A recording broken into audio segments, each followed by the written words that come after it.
जब आपको पता है कि अभी मुझे थप्पड़ पड़ने वाला है या अभी ये पनिशमेंट मिलने वाली है, जब टाइम का पता होता है तो उसको हम फियर बोलते हैं। लेकिन हमें पता है हमें पनिशमेंट मिलने वाली है, लेकिन कब मिलेगी ये नहीं मालूम है, तो उसको हम एंग्जाइटी कहते हैं। अब मान लो आप किसी गलत काम को करते हुए स्कूल कॉलेज में पकड़े गए, ओके, और जिसने पकड़ा उसने बोला कि मैं आपको प्रिंसिपल के पास पेश करूंगा। तो आप घर पे आए, परेशान रहे, अगले दिन गए तो वेट कर रहे थे कि अब बुलाया जाएगा, नहीं बुलाया गया। 2 दिन हो गए, बुलाया नहीं गया। अब आपके मन में ये डर है कि मुझे कभी ना कभी तो बुलाया जाएगा, तो ये होगी एंग्जाइटी। फियर क्या होता है? किसी ने हाथ उठाया थप्पड़ मारने के लिए, वो हो गया फियर। तो जब आपको टाइम का पता है तो वो फियर होता है, और जब आपको पता है कि पनिशमेंट मिलेगी लेकिन कब मिलेगी तो उसको हम कहते हैं anxiety. Over a period of time कई चीजों की अगर एंग्जाइटी एक इंसान में रहे, ठीक है, मालूम नहीं कि कब होगा लेकिन होगा जरूर, और कई चीजों की हो, मल्टीपल, करियर को लेके, रिलेशनशिप को लेके, फाइनेंसेस को लेके, बहुत सारी चीजों को लेकर के अगर इस टाइप से एंग्जाइटी रहे, और सडनली या तो फिर कभी कोई लॉस हो जाए, कोई फाइनेंशियल लॉस हो जाए, या नौकरी छूट जाए, या कुछ ऐसा हो जाए, या किसी एग्जाम में आप फेल हो जाओ जो आपने एंटिसिपेट नहीं किया था, तो चांसेस है कि आप डिप्रेशन में चले जाओगे। तो पहले तो इन 3 चीजों को अच्छे से समझ लो, फियर, एंग्जाइटी और डिप्रेशन, राइट। अब इस वीडियो में मैं आपको पूरे तरीके बताना चाहूंगा कि इन चीजों से आप कैसे छुटकारा पा सकते हो, और आपको कोई ट्रीटमेंट की जरूरत नहीं है। अगर ये मैनेजेबल स्टेज में है तो आप खुद कुछ एक्शन लेकर के इनको मैनेज कर सकते हो। सबसे बड़ा डिप्रेशन होता है रिलेशनशिप को लेकर के। फाइनेंस का, फिजिकल हेल्थ को लेके इतना आदमी डिप्रेस नहीं होता है जितना रिलेशनशिप को लेकर के होता है। उसमें इन्वेस्टमेंट भी ज्यादा होती है और वो एंटिसिपेटेड भी नहीं होता है। तो रिलेशनशिप में कभी भी आपका ब्रेकअप हो जाए या कुछ ऐसा हो जाए, या अनएक्सपेक्टेडली आपको लगे कि मेरा पार्टनर तो बहुत ही गलत कर रहा है, तो चांसेस है कि आप डिप्रेसिव मोड में जा सकते हो। ओके, अब कैसे पता लगे कि आप डिप्रेशन में है, एंग्जाइटी में है, क्या है? कुछ चीजें तो मैंने आपको पहले बता दी। मैं आपको एक छोटा सा एग्जांपल देता हूँ। सबके घर में गैस का स्टोव होता है ना, गैस का चूल्हा, ठीक है, नया नया आता है, बिल्कुल सही काम करता है, सारे बटन ठीक काम कर रहे हैं, बर्नर ठीक काम कर रहे हैं। थोड़े दिनों के बाद में मान लो एक बर्नर थोड़ा सा कम काम कर रहा है, या एक जो नॉब है वो थोड़ी सी ठीक काम नहीं कर रही है, तो फिर भी आपको लगता है चलो कोई बात नहीं, हमारा काम तो चल ही रहा है, राइट। लेकिन इसी तरीके से अगर आप उसको ठीक नहीं करवाओगे, इस्तेमाल करते रहोगे गैस के चूल्हे को, तो एक दिन ऐसा भी आ जाएगा कि वो ठीक से काम ही नहीं करेगा। या तो गैस बहुत तेज चलेगी, या फिर नॉब बिल्कुल घूमेगी नहीं, या गैस स्टार्ट ही नहीं होगी। तो जब ऐसी सिचुएशन में एक इंसान की फिजिकल बॉडी आ जाती है, तो इसका मतलब आप डिप्रेशन में हो। मतलब आप अपनी सेंसेस का सही इस्तेमाल नहीं कर पा रहे हो, आप फोकस नहीं कर पा रहे हो, आपके मन में अचानक से छोटी छोटी चीजों को लेके डर आ गए हैं, आपके जो पहले इंटरेस्ट थे वो अब आपके इंटरेस्ट नहीं रहे हैं। ओके, तो इन चीजों में अगर आपको लगता है कि हाँ मैं अनकंफर्टेबल हो गया हूं, तो थोड़े से एक्शन लेने बहुत जरूरी है। अगर तो डिप्रेशन एक ऐसी स्टेज पे पहुंच गया है जहां पर आपको लगता है कि मेरे से कुछ नहीं होता, मैं सारा दिन बिस्तर में ही पड़ा रहता हूं, और मैं कुछ भी एक्टिविटी से डरने लग पड़ा हूं, मैनेज कर ही नहीं रहा हूं, तब तो आपको एक साइकियाट्रिस्ट की जरूरत पड़ेगी, जो आपको मेडिसिन देंगे, SSRI, जो भी उनकी जिस तरीके से भी वो ट्रीट करते हैं वो आपको मेडिसिन देंगे, ठीक है। उससे जब आप थोड़े से रिसेप्टिव मोड में आ जाओगे, तब आपको एक साइकोलॉजिस्ट की जरूरत पड़ेगी। साइकोलॉजिस्ट आपको दवाई नहीं देते हैं, वो आपकी काउंसलिंग करके, वेरियस थेरेपीज लगा करके फाइंड आउट कर लेते हैं कि डिप्रेशन का रूट कॉज क्या है, उसके हिसाब से फिर वो आपको ट्रीट करते हैं, राइट। अब अगर हो सकता है कि आप अंदर से बहुत एडमेंट हो गए हो कि मुझे तो किसी के पास नहीं जाना है, मुझे खुद को ठीक करना है, तो अकेले आप ये नहीं कर पाओगे। अगर बहुत स्ट्रॉन्ग एंटिटी हो अंदर से, तब शायद आप ये कर पाओगे।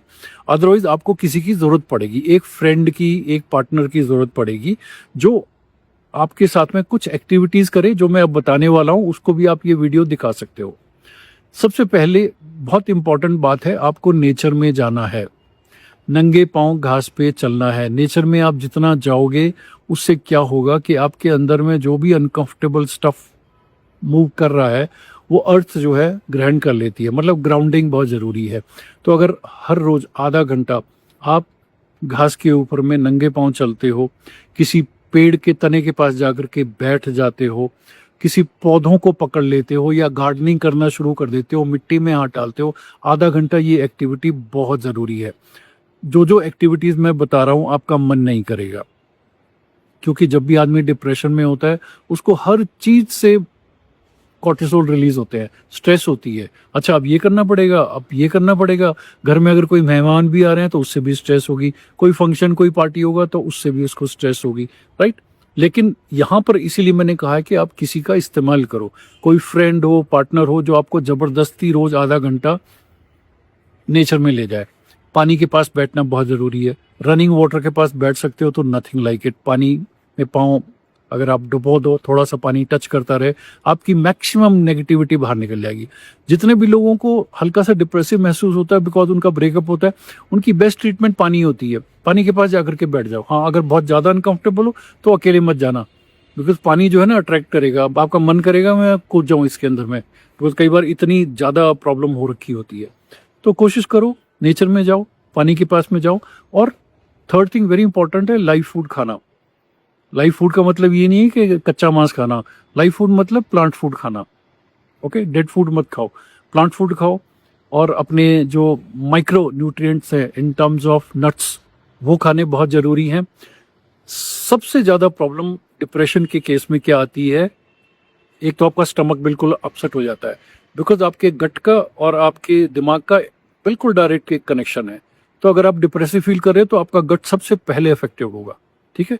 आपको कॉन्स्टिपेशन हो सकती है, आपको बहुत सारी ऐसी प्रॉब्लम हो सकती हैं, तो इसका कुछ ना कुछ निवारण करना बहुत ज़रूरी है।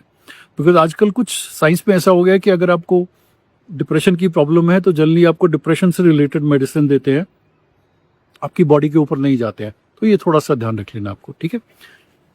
और एक सबसे ज़्यादा भयानक चीज़ है जो डिप्रेशन में आपको तंग करेगी, वो है आपके साथ रहने वाले लोग, आपका परिवार, आपके रिश्तेदार के लोग।